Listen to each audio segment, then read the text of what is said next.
Hello, good morning, good afternoon, everybody. My name is Tim Fairhurst from the European Tourism Association, joined by some fabulous panelists this afternoon. I'm just going to give all our attendees a minute or so to join, and then I'll be speaking again. Thank you for joining us.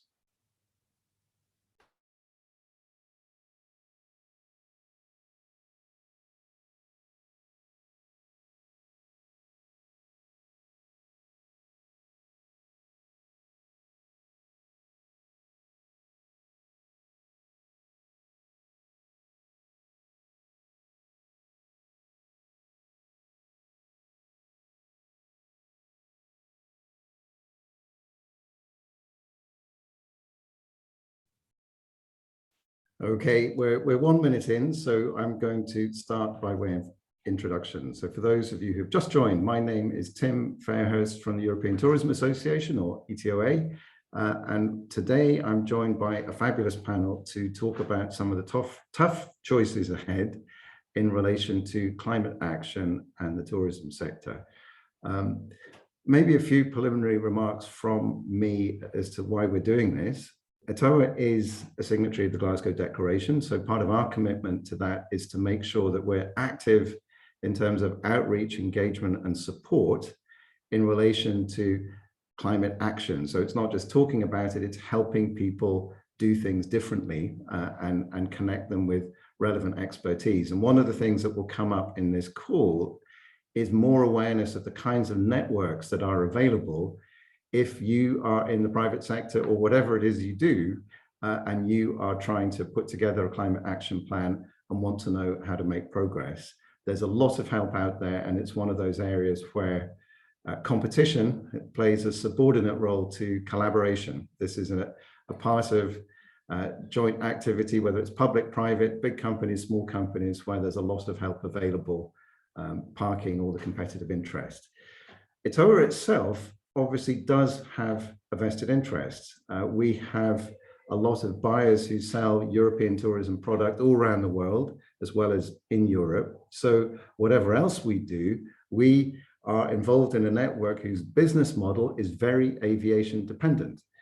It's not currently practical to get people in any volume from across the Atlantic to visit Europe.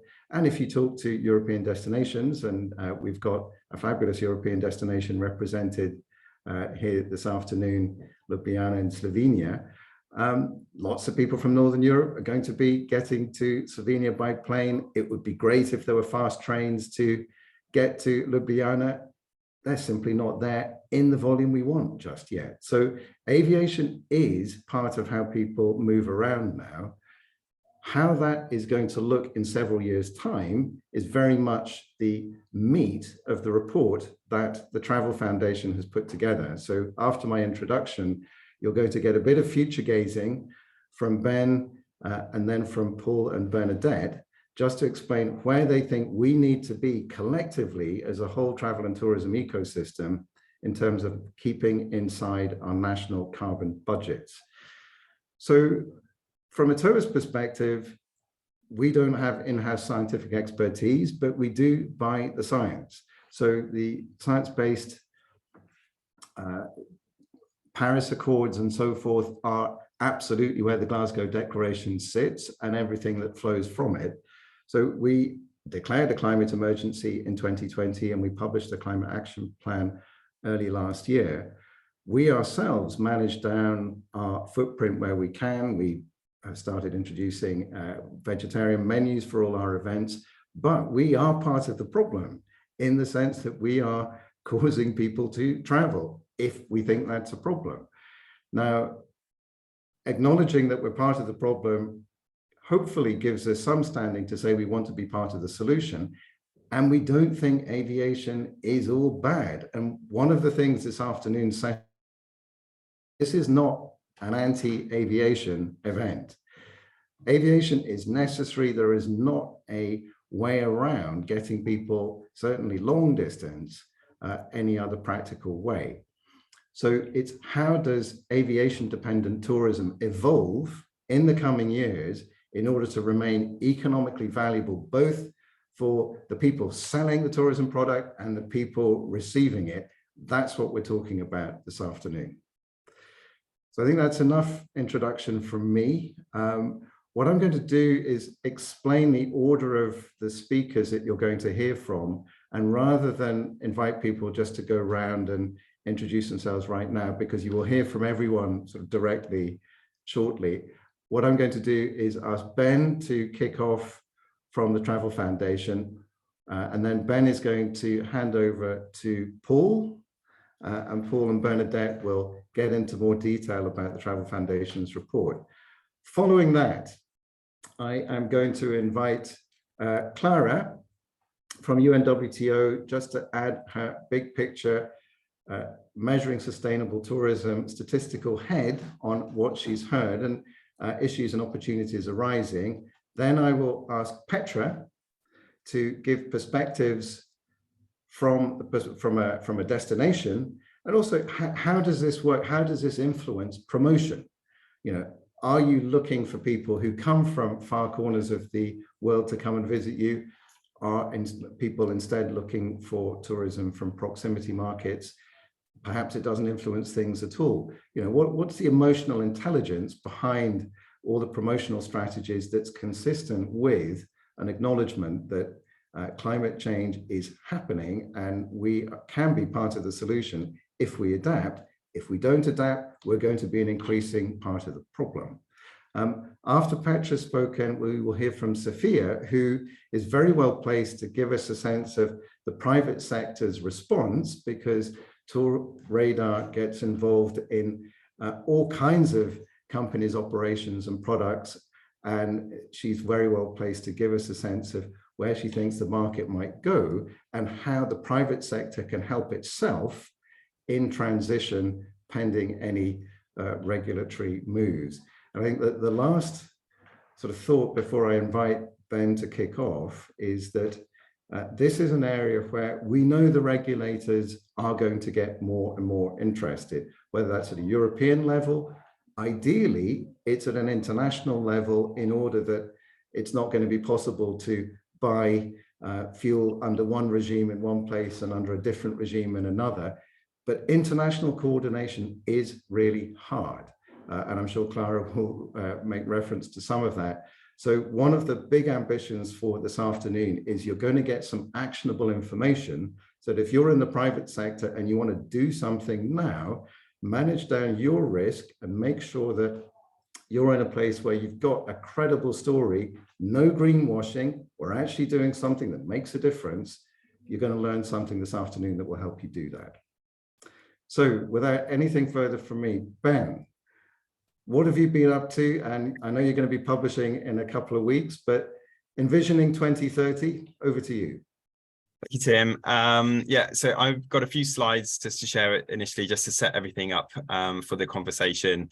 Really just explaining this scenario that we have identified as part of our research. So I'm just going to fire up the screen now. Our question really was, you know, following on from what Tim was saying, the Paris Agreement, we're all sort of signed up to the science, and that basically tells us that we need to halve emissions by the end of this decade and get to net zero as soon as possible, and before 2050. And we just wanted to ask the question, what does that actually look like for a thriving travel and tourism sector? Given that's exactly what we're asking people to do when they sign up to the Glasgow Declaration, it would be helpful as you're planning for that eventuality to actually be able to know what it looks like. So the partners involved in the research are listed in the logos on the top right of your screen, and we've been working together for the past, I think it's something a bit like a year. And we have been using research based around some desk research and lots of discussions and workshops with the sector, with stakeholders. Some of those I know are here today, and also a model which is basically a model that has been developed by Paul Peters, and we can go through that in more detail now. So what is this model? So just to be clear, the scope of the model is that it predicts a future for us, or tries to give us a sense of some different futures. It's a global system for travel and tourism, so it looks at this on a global scale, and it includes transport and accommodation, and all trips of at least one night away from home for whatever reason, holiday, leisure, business, family and friends.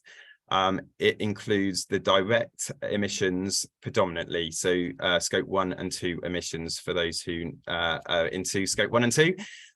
Less so scope 3, and we understand that that is important for the accommodation sector. We acknowledge that is still an important area for accommodation. We don't include crews in the model, and again, we don't let crews off the hook in our report, but it's not part of the model as it is. As you can see from running a business as usual scenario through this model, you can see that essentially there is a significant challenge ahead in terms of emissions. So the red line is where we need to be for Paris and for the Glasgow Declaration.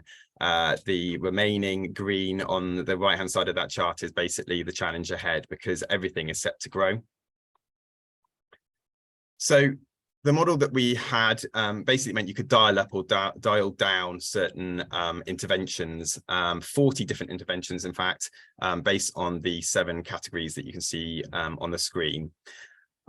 We wanted to identify a few different scenarios, but we basically soon realized that every sector of travel would have to throw all it has behind climate action to make a dent in emissions, to go from seriously increasing to seriously decreasing. The scenario found that the interventions that I've just highlighted on the screen were basically the most effective. So the electrification, particularly of transport, but also of accommodations, coupled with renewable energy, sustainable aviation fuel, particularly synthetic e-fuel rather than biofuels, and then investment in infrastructure such as high-speed rail, and also as part of that, we also needed to tackle the longest haul trips. So longest haul trips account for about just under 2%, 1.9% of all trips in 2019, but 19% of all emissions. And without intervention, those long haul trips are set to quadruple and become 41% of all tourism's emissions by 2050.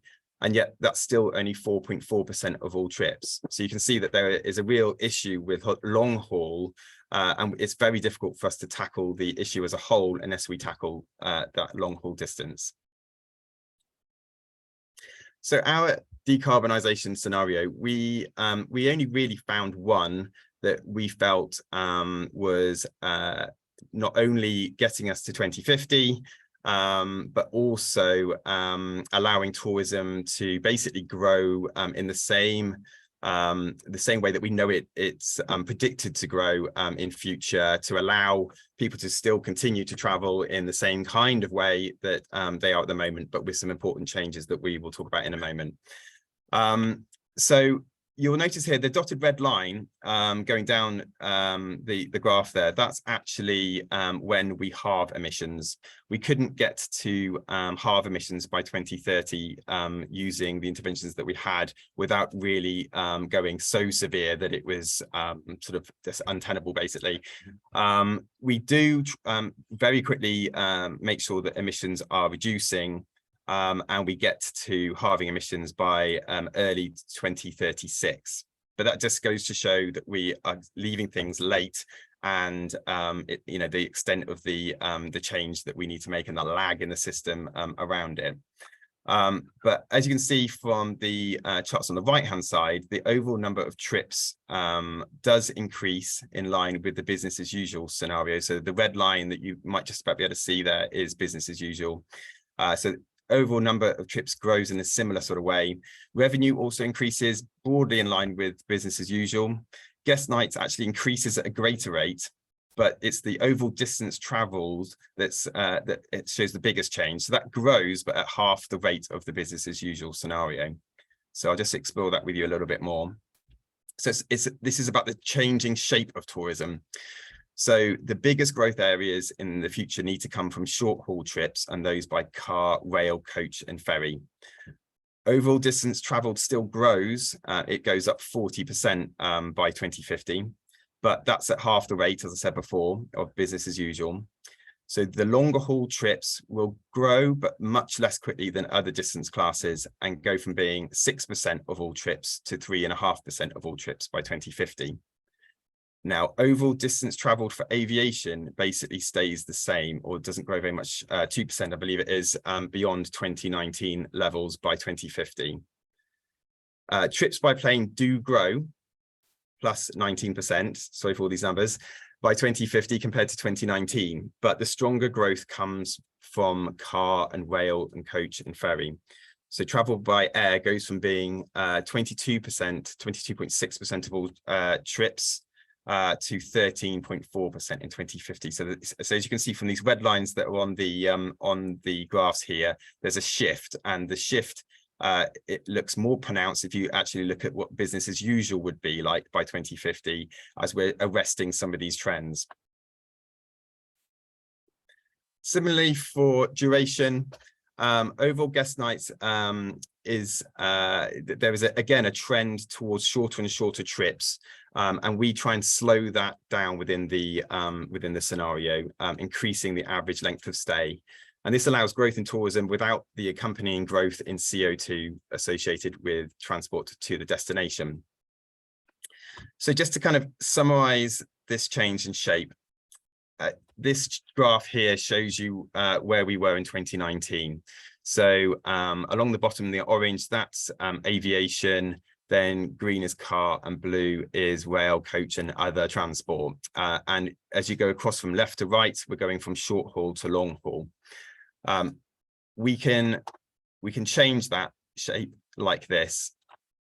So as you can see, all the growth, or predominantly the growth, is coming from more short to medium haul length distances, and equally it's coming more from the car in particular, but also rail, coach, and other. And if we then just want to compare that to the business as usual predicted differences by 2050, I'm just going to toggle between the two. So this is our decarbonization scenario. That's what TDS means, by the way. Tourism decarbonization scenario. And then this is business as usual. I'll just toggle it a little bit more so you can see.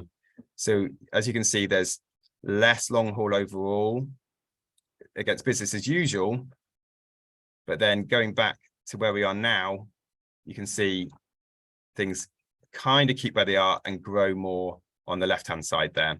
So hopefully that gives you a sense of how we are saying that tourism needs to grow and needs to change its shape in order for us to have any chance of being successful with decarbonisation. If you want to receive the full report, we should be publishing it in a couple of weeks' time or so. And to be sure that you'll get it, please register here. And I'll put this into the chat too. And that way we'll make sure that we'll email you with one. Thanks very much. And that's great. And before Paul jumps in, can I direct my audience's attention to the function called Q&A at the bottom of your screen? So bearing in mind that I'm going to be moderating and keeping half an eye on the questions, but if you do have any questions, please keep them really short.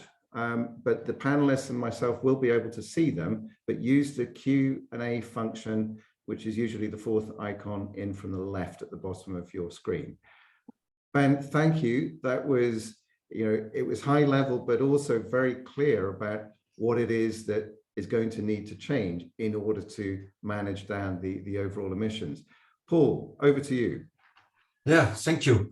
Thanks, Ben, for the explaining these three graphs. I had prepared to do that, but anyway, what they clearly show is that they say sometimes the devil is in the detail. Well, that's true in this case, but it's mainly in the tail. You saw that tiny tail to the right of those graphs, but that's causing the emissions, the main emissions. So more than half of the emissions is at the right half of this graph.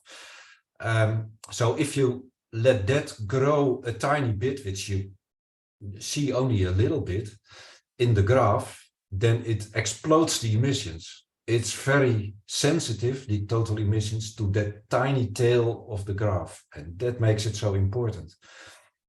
What the graphs also show is that if you compare business as usual and TDS in 2050, that 85 to 90% of all trips stay in exactly the same of those 60 markets that were in those graphs. Have not to change. They can change, but they don't have to. 15% must change, and most of them is actually at the smaller distances, so at the short haul markets, shifting away from air to rail or the car. And then we have this tiny growth, this big growth in the tiny tail of long and very long haul, and there is no possibility to let that grow. That's actually the problem, and the main problem there is not so much that we don't know that, for instance, with e-fuels, SAF based on synthetic fuels, that we cannot reduce the emissions to zero, but the problem is there is a limitation in the amount of energy you could get for that, and that must be renewable. It doesn't make sense to make that e-fuels based on coal-fired power plants, that then you have more emissions than just with kerosene. So it must be renewables, and renewables will be the big constraint for everything that the world is doing, not only tourism, it's for what we do at home up to every industry. And if you don't consider that, just do business as usual growth, then you will see that aviation will take something like 20 to up to 50% of all renewables that we might expect in 2050, and that's a bit too much for just aviation. So that's the constraint, and that's the only one currently. And maybe we can find something about it, but maybe not. And in that case, we might have to reduce the growth there. Another thing that is important, the change you saw from business as usual or the current situation in 2019 to the 2050 scenario, it's not tomorrow.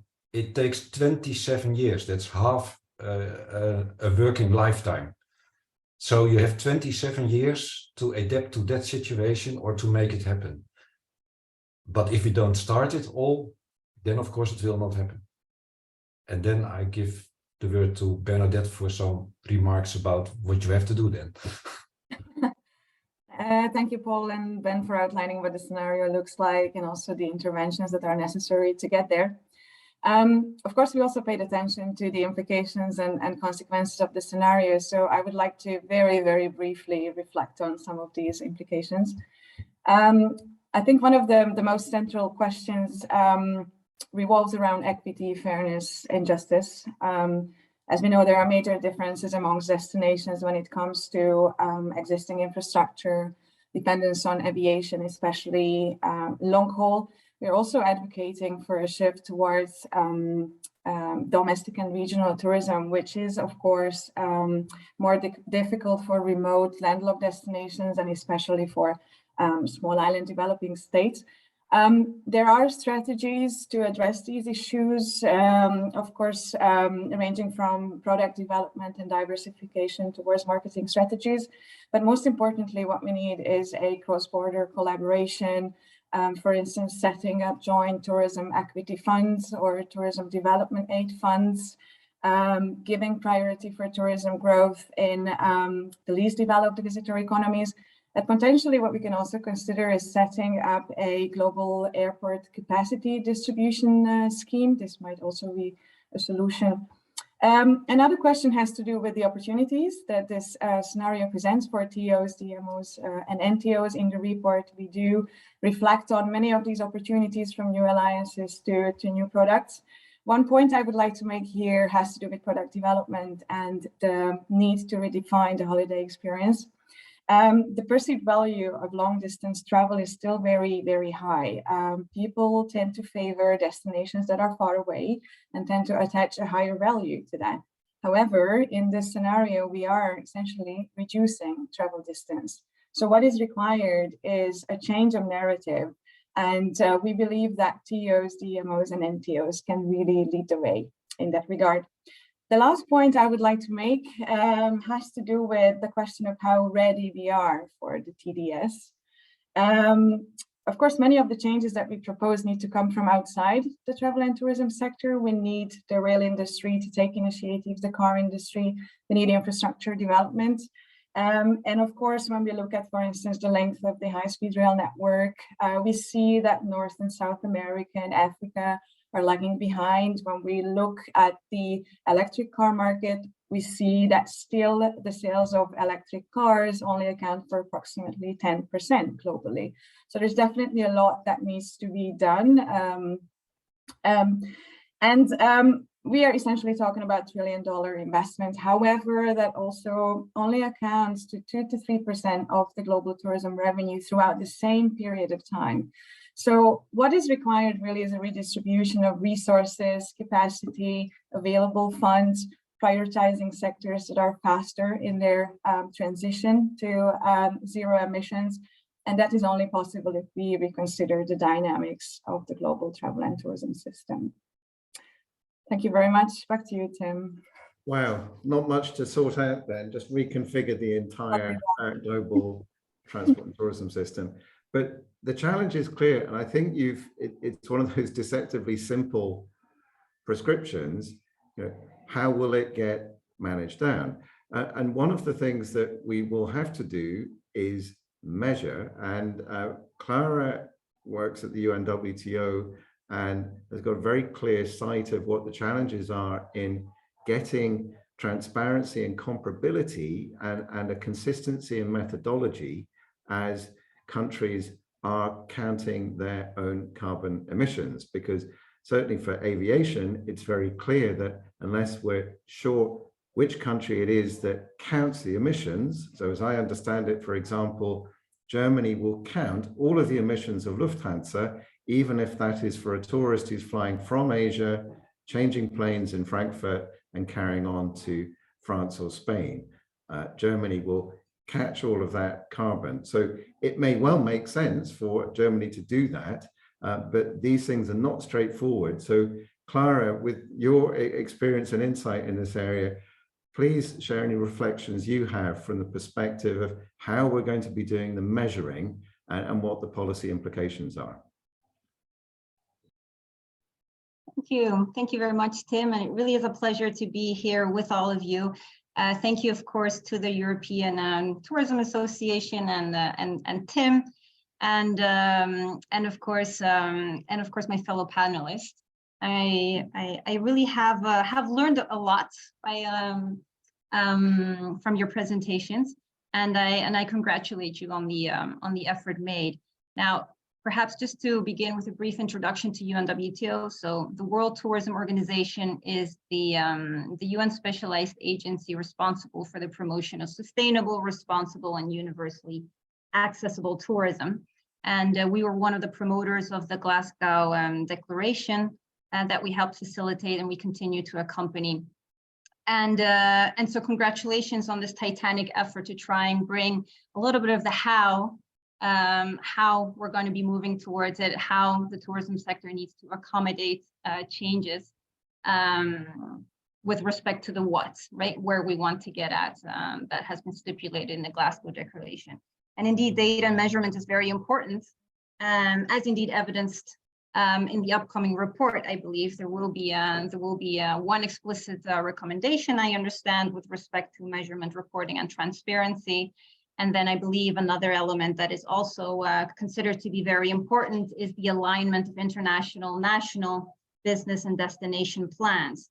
And I think in this perspective from UNWTO, we could have a few points to contribute. Now, some of you might be aware that as the UN Specialized Agency for Tourism, we also have an explicit mandate when it comes to tourism measurements. So we are mandated to collect, analyze, standardize, and overall improve the statistics of tourism, and to ensure that we do this in a way that is integrated within the wider UN system, within the wider way that we measure everything else in our economies and in our societies. And of course, the statistical process entails balancing certain elements of data relevance, of course. Is it relevant for policymakers, for stakeholders, accuracy of the data, timeliness, accessibility, and comparability. And it also requires transparency, impartiality, methodological soundness, and abiding by scientific principles that Tim mentioned before. Now, as part of these objectives, UNWTO launched an effort towards establishing a common framework for measuring the sustainability of tourism, a common framework internationally. And so the ambition is to reach an international consensus with respect to the concepts, definitions, and data organization structures for measuring the economic, environmental, and social dimensions of tourism. Now, we all agree that the number of guests or visitor expenditure can no longer be the prime measuring tourism, and yet many destinations in many countries are still using those concepts to base their marketing strategies on, to base their tourism strategies on. And so we need harmonized indicators that are feasible, covering the wider economic, social, and environmental aspects, especially when it comes to issues such as climate change. Now, these need to be produced in a harmonized way. If our intention is to communicate progress effectively, to benchmark our performance, to identify best practices, and make tourism a more credible player when it comes to sustainable development more broadly. Now, as an internationally agreed consensus on measurements, this MST work will bring harmonization in data and much needed comparability. So, for example, the way that right now we look at visitor arrivals or we look at tourism GDP is unquestionable. Why? Because we have the underlying frameworks that guide the development of this data. Now, the ambition with this framework is to come to a situation where we would have emissions, for example, or water use, also measured in the same unquestionable fashion, whereby countries and destinations and even private sector can produce data in the same way, in the same harmonized way, allowing to have this sort of level playing field. And indeed, we're working on this at UNWTO with international partners, with leading countries, and we're also planning on bringing this framework for the international, national, and destination level comparability to the private sector. We're working now with Oxford University and its SDG Impact Lab in partnership to develop a kind of reporting scheme, reporting framework to support also private sector reporting on environmental aspects, such as water and energy use, emissions and waste generation, the use of land, and also in terms of social aspects like decent work, health, education, culture, and heritage, and also looking at the economic perspective from a more sustainability lens, things like business demographics, employment and seasonality. Sorry, Clara, can you hear me? I was just going to ask, just on the measurement, is it the case, and maybe Paul has a view as well, is there agreement on how we're measuring emissions for aviation? Because that feels like a knotty topic. So yes, there has to be a sort of consistency of methodology. Are we close to that? Is there consensus on how you do it and take into account, where in the atmosphere the emissions take place and so on and so forth? Does the UNWTO take a position on that, or is it that you kind of follow a particular scientific recommendation? Well, in that sense, precisely as I was mentioning, we at UNWTO, we're trying to make sure that the way we measure things in tourism is aligned to the way that we measure things everywhere else, in our economies, in our environments, in our societies.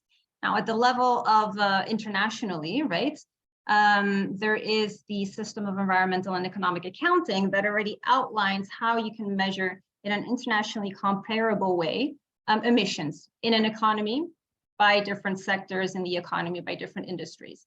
Now, the challenge is to identify the components therein that are related to tourism. And this is precisely where this framework for measuring the sustainability of tourism comes in, where we would be detailing the methodology and the main concepts to be able to identify this measurement for the tourism industries and have sort of this agreed framework that is not unique to tourism, but is embedded within the way that we measure everything. Right.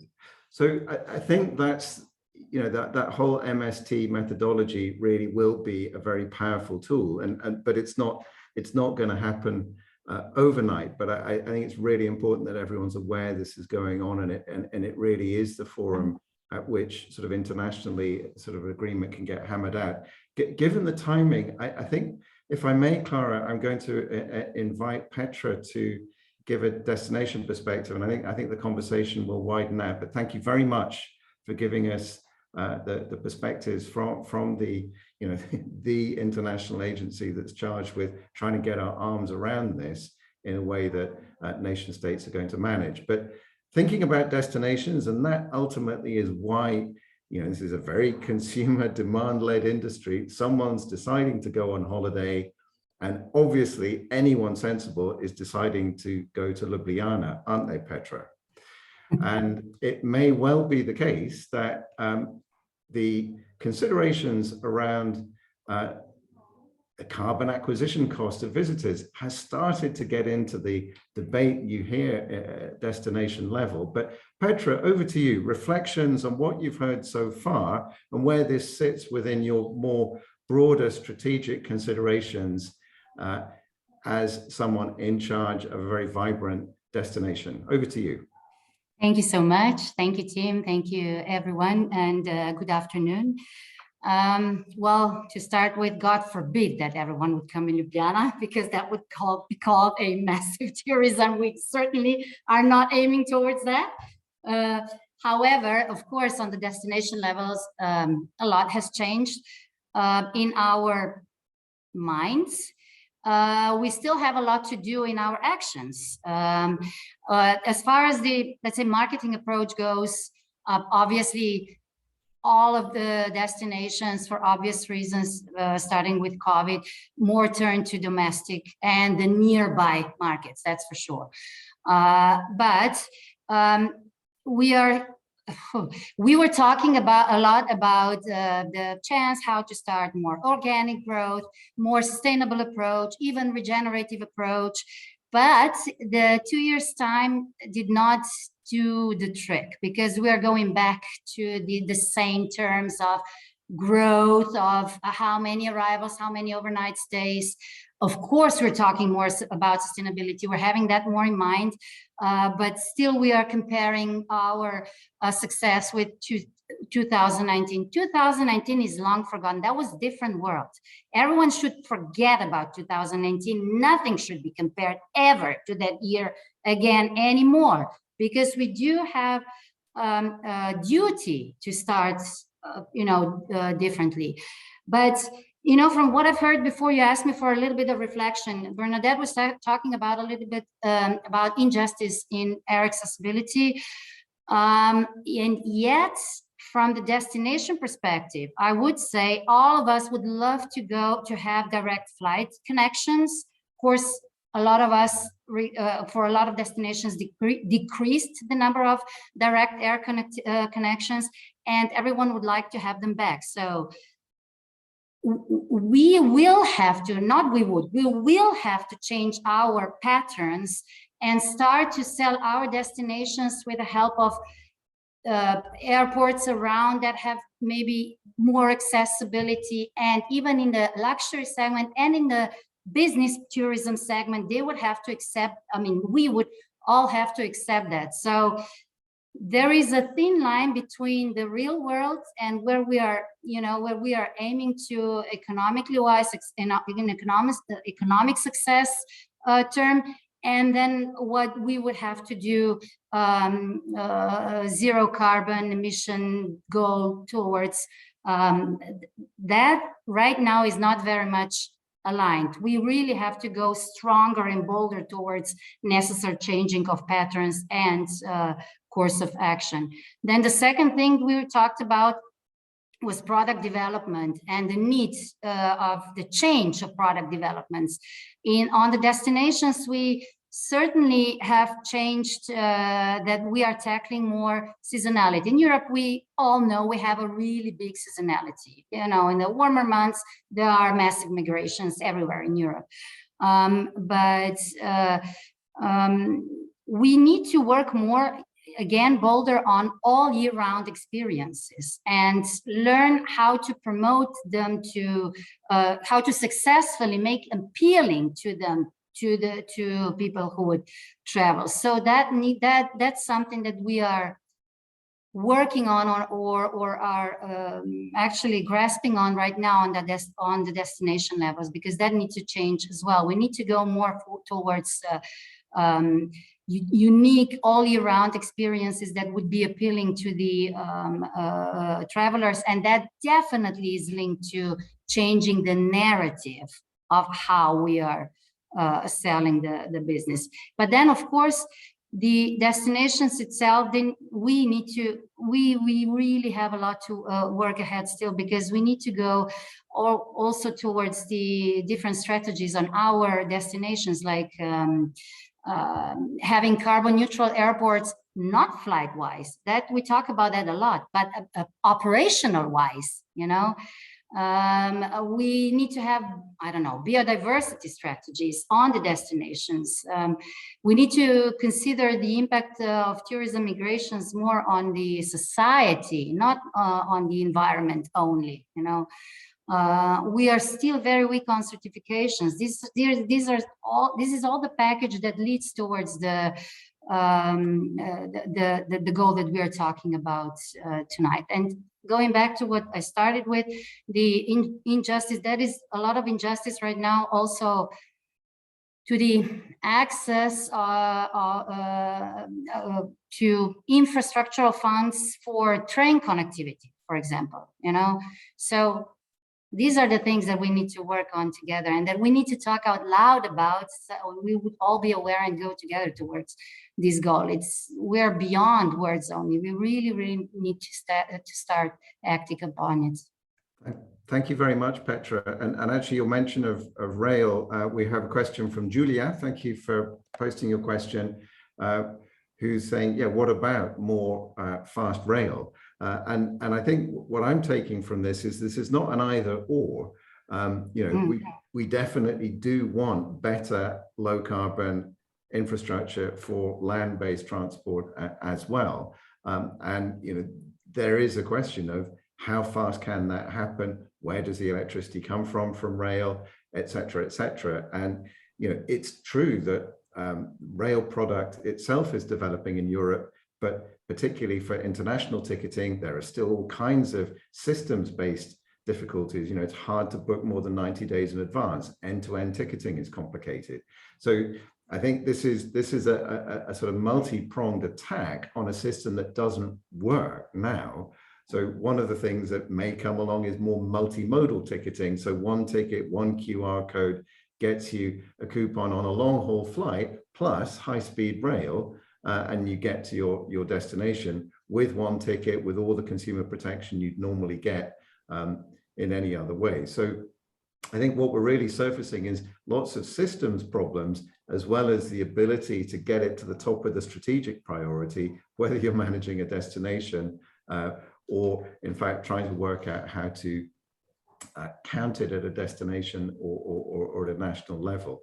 But product development is the question I want to take to Sophia, who is the speaker who's been waiting patiently to contribute, because it strikes me that a simple way of looking at this, and Bernadette and Paul, please tell me if I'm being oversimplistic, is part of the answer is travel less often, but for longer, if you're doing it very long distance. That would be consistent with your vision that long-haul tourism's frequency is managed down, but in order to maximize the economic benefit, you know, staying for longer. And I think that was in the report Ben presented as well. So, you know, we've clearly got school holiday problems. We've got vacation allowances in America not being long enough. But, you know, I wonder, Sophia, and over to you for remarks next, but whatever else you cover, any reflections you have on where you see product going and the degree to which climate considerations are influencing product development now, because we know there's a long cycle in product development. So here we are in early 2023, people have got a pretty clear idea what kind of thing they're going to be selling in 2025. And that's already halfway through our decade of climate action. So, the planning cycles are long. Sophia, how do you think the private sector is doing, and any reflections you have on what you've heard so far? Over to you. Thank you, Tim, and thank you, everyone. I mean, I think with my notes, I will just highlight a lot of what already Bernadette said, and Clara and Petra. Petra, I'm with you, like everyone is talking about 2019 and we should forget it. And I'm with you on that because, like, especially private sector, and I mean the whole tourism industry, but we were hit so hard by the pandemic and everyone is building back strong now. But we are facing now the reality that adaptation and development and the success of our products is actually depending on the progress of other stakeholders, and is depending on the climate and environment where you operate and where you send your clients or everything. I will just throw like a few examples on what kind of products, so like what we see on our platform, just as a background, Tourada is adventure booking platform. We have over 50,000 tours and adventures on our platform from 2,500 of tour operators, but we are working with destinations, we're working with travel advisors, and obviously we have a very close touch point to the end consumer. Just an example, we are having a lot of talks with different tour operators, and everyone says, for example, scope-free emissions are the biggest and most painful part for them. They don't know how to measure, and it's hard to measure, it's hard to mitigate, it's hard to reduce your scope-free emissions, especially accommodations and transportations. And again, the report from Ben shows how everything is connected, and especially to decarbonize these emissions relies on the mobility of access to renewable energy, electrical mobility infrastructure, high-speed ground transport. And it just depends on a lot of stakeholders with whom you usually don't have a lot of really close touch points. So in product development, we see from tour operators, they are increasing the number of short-haul trips by cars, by couch, by trail, and they are actually looking to strengthen their domestic and regional travel offerings. Then another one, like example, we will face maybe the reduction of long-haul flights, and as you, Tim, said as well. So, but we don't want to forget about destinations who actually depend on tourism. They depend on travelers, and we need to support them in their adaptation and development. So we see that tour operators, for example, they promote and offer long stays in these destinations, and they're starting to work more closely with destinations. And we see cooperations there between local communities and destinations that they actually trying to adapt their products, adapt their services to make these long stays more attractive for the travelers, and at the same time it stays economically, environmentally, and socially beneficial for the destinations as well.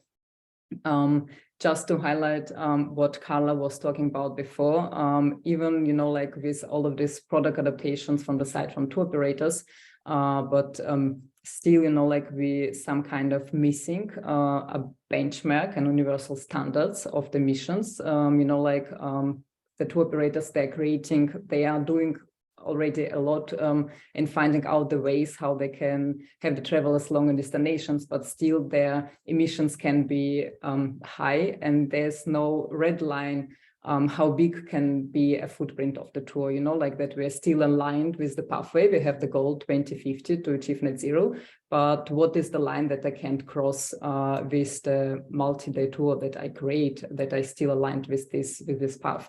And while developing those products, we always need to keep in mind and implement those carbon managements and measurement tools within the product development, and especially it should be available for everyone and in the private sector as well.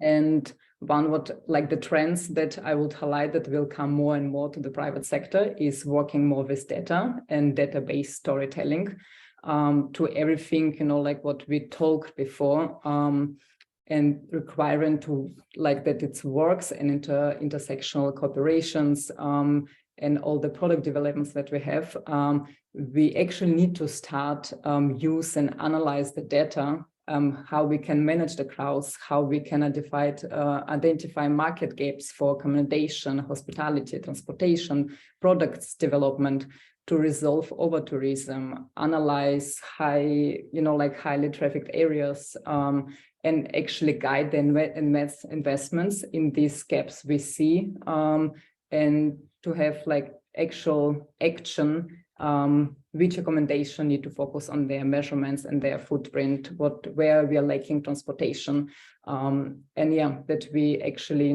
bring the solutions and money to the right spots in the product development, and not just out of somewhere because we think this is actually what we need to focus on. And as I told before, database storytelling will be one of the biggest trends, I would say, because only with storytelling we actually can achieve this mindset shift and change customers' behavior towards more sustainable options, because otherwise we will all do all of these things, and as we humans always work, if you forbid something, then they want actually more. So actually, when you do something, you just need to talk more about it and more boldly, and look into your supply chains. And we see it now more often in our, in our ecosystems, how many corporations are coming back now, especially after the pandemic. Everyone sees that when it comes to sustainability, when it comes to product development, you can't do it all alone, and you need to bring on board your supply chain and actually everyone you interact with on your product development. I would say I covered and touch point everyone was said before. And I guess the advice to start, especially, in private sector, just to start with your own carbon measurement, to look what you can improve by yourself, and where you can, reduce your emissions, and where you can actually push and demand in your supply chain for documentation. And yeah, listen to the struggles in the supply chain and look in the ways for collaboration to work together on solutions. Yeah. Thank you, Sophia. And we've actually just had a question from Julia saying, if any of the panelists want to put into the Q&A chat any tools that you recommend, or resources where you think people can find out more information of how to do measurement, I think that would be great. So please add to the chat. A couple of reflections from me before. We've only got 7 or 8 minutes left, and just to pull some of the threads together. I think Sophia's remarks about optimization generally. So part of Petra's concern about everyone traveling all at the same time. This is about flow management. This is about capacity optimization. Part of that will be accomplished through product diversification. So people not just going to the same place, spreading out. So there is a big creative, innovative invitation there in order to go to this place, but stay longer, look at all the things you could be doing. It's not just the famous things you've heard of, it's all the other things as well. But just one reflection, and really for anyone, I think there are 2 sets of decision makers here. There's the consumers who are buying travel and holidays, but there's also the B2B ecosystem. So it's all the operators who are looking to source product that does have third-party audited carbon footprints, or has a positive social impact story to tell. And one of the questions that I get asked very often is, how do I quickly find out who are the providers who can give me that type of information? And Petra, maybe if you could sort of invite you to reflect and jump in if you've got anything to say. I know that Slovenia generally, Ljubljana in particular, focuses a lot on sustainability, big picture, but I wonder from the destination's perspective, is this something that you are actively supporting in your network, in all the service providers, sort of within the visitor economy locally? Is this something that they go, yeah, we can help each other, we know we've got to move in this direction, and clearly investment is needed. there's all kinds of priorities and there's never enough money. But is this something that people think, we've got to do this? Is this near the top of the list for people to do? So if I ask sort of Petra to reflect on that, and maybe while she's doing that, if I can invite the other panelists, based on what they've heard, if there's one thing that you'd recommend a private sector actor to be doing who's not yet started their climate action journey, please say what that is. But also from a policy perspective, and I think a lot of this is hearts and minds, what should ETOA be doing? I mean, we're here, we've got an audience, we've got a network. What should we be doing more of, or start doing that we're not doing now? So, please use us as a channel to a wider audience to help them understand what's available. So, Petra, is this a big deal among the supply chains? Is this something that causes creative conversations about how products going to develop?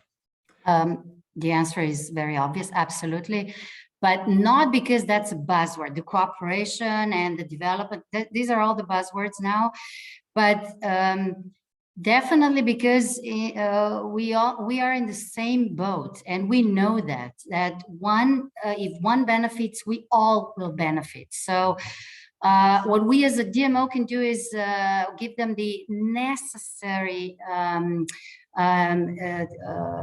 how do you call it, to teach them how to use data, to make them understand, to make the workshops for them, how to use data to their benefit, to the private sector, but also to the public sector. Sharing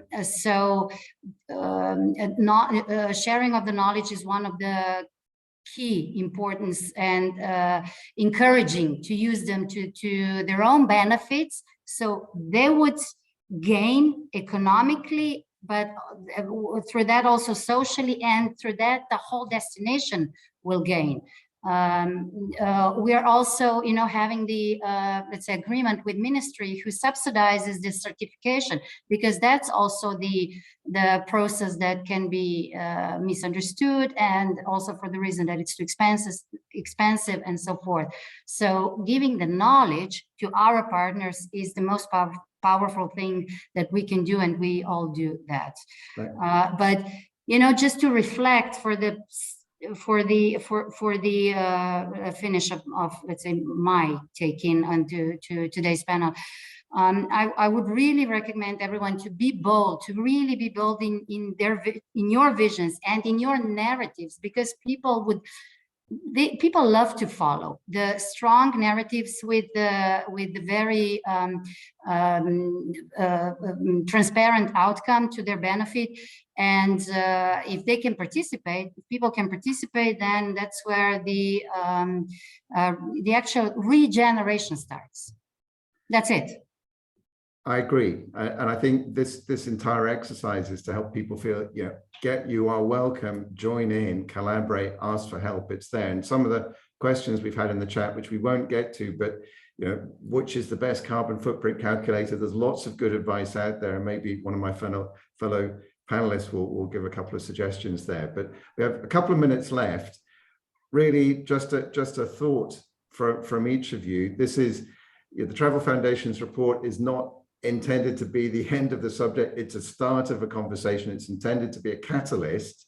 I think this conversation has been that, but to sort of give that catalyst a bit more flavor, does anyone wish to add a last reflection? So maybe I'll ask Paul, then Bernadette, to quickly, any last reflections from them, and Ben after Bernadette, please.